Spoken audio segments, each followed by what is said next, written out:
Hello दोस्तों, स्वागत है आपका हमारी साइकोलॉजी क्लासेस में। तो आज हम आपको बताने जा रहे हैं एक एग्जाम पेपर के बारे में जिसका नाम है कॉग्निटिव प्रोसेस। ठीक है, तो ये जो कॉग्निटिव प्रोसेस एग्जाम पेपर है ये एमए फर्स्ट सेमेस्टर का है 2013 का। ठीक है ना। अब इसमें क्या है कि हम बताएंगे ये किस तरीके के क्वेश्चन पूछे जाते हैं और ये साइकोलॉजी का पेपर है। ठीक है, तो इसमें अब आप देखिएगा, इसमें देखो आपको यहाँ पे लिखा दिख रहा है कि इसमें जो टाइम है वो 3 आवर दिया जाता है आपको, और जो मैक्सिमम मार्क्स होते हैं वो 85 होते हैं और मिनिमम पास मार्क्स होते हैं वो 29 होते हैं। ठीक है, तो इसमें ये है कि जो 85 नंबर का होता है ये पेपर, और इसमें जो आपके जो 15 नंबर होते हैं उसके आपके इंटरनल असाइनमेंट करवाए जाते हैं। ठीक है, तो इसलिए ये 85 नंबर का एक्सटर्नल एग्जाम पेपर आता है और ये जो इसकी पासिंग मार्क है वो 29 है। ठीक है, अब इसमें देखिए आप किस तरीके के क्वेश्चन पूछे गए हैं। इसमें है सभी प्रश्नों के उत्तर दीजिए। प्रश्न क्रमांक 1 अनिवार्य है। इन्होंने देखो यहाँ पे लिखा है नोट में, तो यहाँ पे देखो इन्होंने लिखा है कि अटेम्प्ट ऑल क्वेश्चंस और क्वेश्चन नंबर 1 इज़ कंपलसरी। मतलब ये है कि क्वेश्चन नंबर जो वो 1 है वो कंपलसरी है, उसको आपको करना ही है। अब आप देखिए कि यहाँ पे और किस तरीके के क्वेश्चन दिए हैं और क्या बताया है। ठीक है, तो किन्हीं 5 प्रश्नों के उत्तर दीजिए। शब्द सीमा 50। ठीक है, अब ये कह रहे हैं कि इन्होंने यहाँ पे आपको 10 क्वेश्चन दिए हैं और 10 क्वेश्चन में से आपको जो वर्ड लिमिट है वो 50 है। ओके, तो 50 वर्ड है, आपको 50 वर्ड में इसका आंसर देना है। ठीक है, अब देखिए 5 नंबर का एक क्वेश्चन है और आपके 5 नंबर के आपको 5 क्वेश्चन के आंसर देने हैं। तो 5 क्वेश्चन के आंसर देने हैं तो 25 नंबर का आपका ये यहाँ पे हो जाएगा। ठीक है, अब यहाँ पे आप देखिए कि इन्होंने पहला जो क्वेश्चन है वो पूछा है संज्ञानात्मक प्रक्रमों से आप क्या समझते हैं। ठीक है, What do you understand by cognitive process? दूसरा क्वेश्चन इन्होंने पूछा है सूचना संसाधन प्रक्रम क्या है। ठीक है, और यहाँ पे जो नेक्स्ट क्वेश्चन देखते हैं, नेक्स्ट क्वेश्चन इन्होंने क्या पूछा है, चयनात्मक अविधान से आप क्या समझते हैं। ठीक है, What do you mean by selective attention? Next पूछा है अविधान विभाजन का अर्थ, मीनिंग ऑफ डिवाइडेड अटेंशन। अब इसमें क्या है कि इन्होंने जैसे इस तरीके से आप देख रहे हैं, हमने आपको दिखाए हैं, ये क्रम से इन्होंने फर्स्ट सेकंड थर्ड इस टाइप से आपको क्वेश्चन दिए हैं। ठीक है, कुछ जो एग्जाम पेपर हैं आप देखिएगा और मैंने जो अपलोड कर रखे हैं उनमें क्या है कि इन्होंने कि आपका जो एमए का जो सिलेबस होता है उसमें प्रत्येक पेपर में आपके 5 यूनिट रहते हैं। ओके, तो 5 यूनिट में से आपको प्रत्येक यूनिट से आपको एक शॉर्ट आंसर करना होता है और एक लॉन्ग आंसर। ठीक है, तो वो 2 क्वेश्चन देते हैं, उसके अथवा में दे देते हैं, ऐसा भी करते हैं, लेकिन एक आंसर आपको 5 नंबर के क्वेश्चन का देना होता है और एक 12 नंबर का। ठीक है, तो प्रत्येक यूनिट से आपको ऐसे क्वेश्चन मिलते हैं।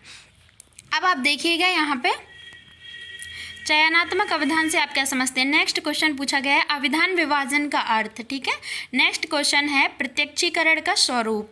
नेक्स्ट क्वेश्चन है चित्र प्रत्यक्षीकरण से आप क्या समझते हैं। What do you understand by picture of perception. ठीक है, नेक्स्ट क्वेश्चन है मानसिक प्रतिमा की क्या विशेषताएं हैं। नेक्स्ट क्वेश्चन है दूरी का संज्ञानात्मक मानचित्र। ठीक है, नेक्स्ट क्वेश्चन है निर्णयन का अर्थ, मीनिंग ऑफ डिसीजन मेकिंग। निर्णयन से स्वतः शोध की भूमिका। ठीक है, अब आते हैं इकाई फर्स्ट। जो इकाई फर्स्ट से जो क्वेश्चन स्टार्ट किए गए हैं यहाँ से आपका 12 नंबर का एक क्वेश्चन है। ठीक है, देखो इस तरीके से देखिएगा, जो आपका इकाई फर्स्ट से लॉन्ग आंसर टाइप क्वेश्चन पूछा गया है।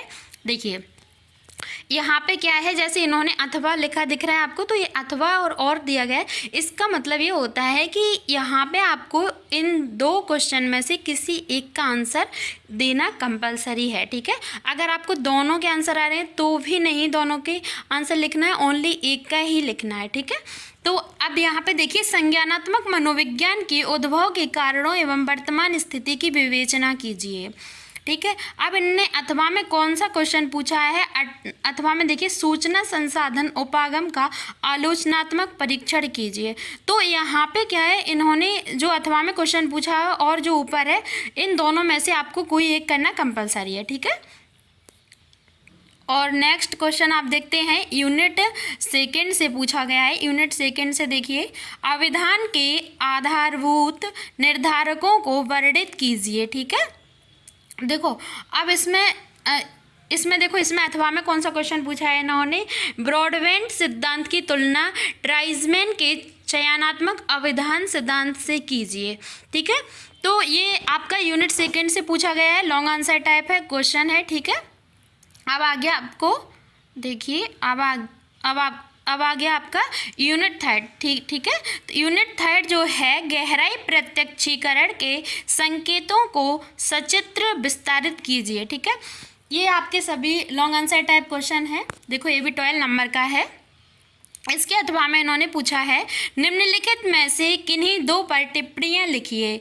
एक तो बॉटम अप और डाउन उपागम। ठीक है, तो जो पहला है वो है बॉटम अप और डाउन उपागम, और जो दूसरा है वो है पैटर्न प्रतिभिज्ञा, और तीसरा है गति प्रत्यक्षीकरण। ठीक है, तीसरा क्या है, तीसरा है गति प्रत्यक्षीकरण।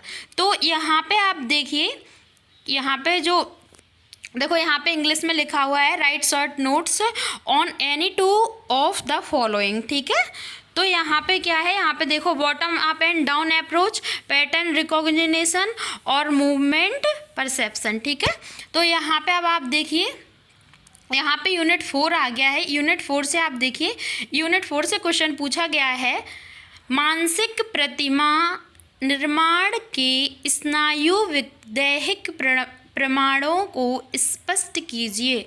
मानसिक प्रतिमा निर्माण के स्नायुविक दैहिक प्रमाणों को स्पष्ट कीजिए।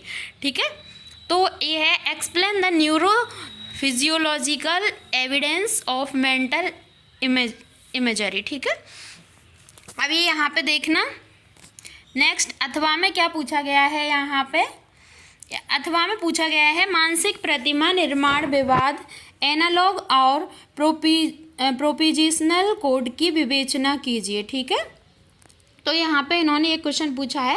अब आप देखिए यूनिट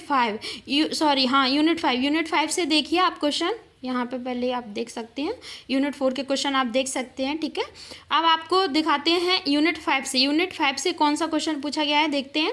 निर्णयन में फ्रेमिंग प्रभाव के प्रभावों को विस्तारित कीजिए। ठीक है, तो यहाँ पे इन्होंने अथवा में पूछा है, निम्नलिखित पर टिप्पणियाँ लिखिए। पहला है स्वतः शोध और निर्णयन, दूसरा है निर्णयन में अतिविश्वास। ठीक है, तो ये जो एग्ज़ाम पेपर था, ये आपका 2013 का था, MA फर्स्ट सेमेस्टर साइकोलॉजी का फर्स्ट पेपर था, कॉग्निटिव प्रोसेस। ठीक है, thank you so much. I hope आप सभी को समझ में आ गया होगा एग्ज़ाम पेपर किस तरीके के आते हैं, किस तरह का क्वेश्चन आता है। तब तक के लिए लाइक, शेयर और सब्सक्राइब ज़रूर करें। मिलते हैं नेक्स्ट वीडियो में नेक्स्ट एग्ज़ाम पेपर के साथ। Thank you so much.